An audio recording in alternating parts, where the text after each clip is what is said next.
मारिया एग्नेसी मरिया गैटाना अग्नेसी का जीवन परिचय। मारिया गैटाना एग्नेसी एक प्रसिद्ध इटली की गणितज्ञ, दार्शनिक और शिक्षाविद थीं।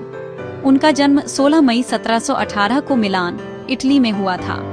वे एक संपन्न और विद्वान परिवार से थीं। उनके पिता एक अमीर व्यापारी थे और शिक्षा को बहुत महत्व देते थे।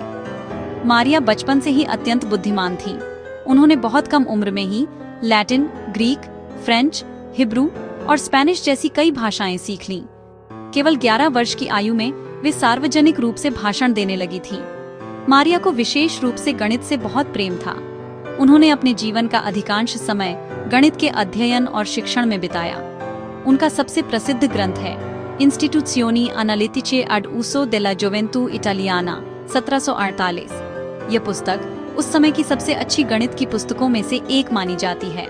इसमें उन्होंने बीजगणित, अलजीब्रा, कलन, कैलकुलस और विश्लेषण, एनालिसिस के अनेक विषयों को सरल भाषा में समझाया। उनके नाम से जुड़ी एक प्रसिद्ध गणितीय वक्र कर्व है विच ऑफ एग्नेसी, एग्नेसी की विचा।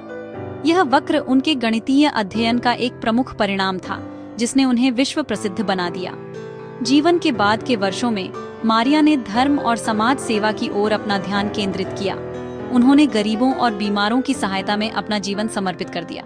मारिया एग्नेसी का निधन 9 जनवरी 1799 को हुआ।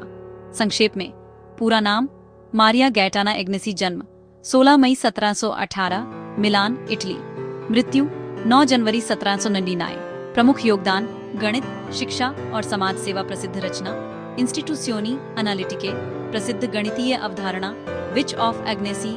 मारिया एग्नेसी को आज भी इतिहास की पहली महान महिला गणितज्ञों में गिना जाता है। उन्होंने यह सिद्ध किया कि महिलाएं भी विज्ञान और गणित के क्षेत्र में उतनी ही सफल हो सकती हैं जितनी पुरुष।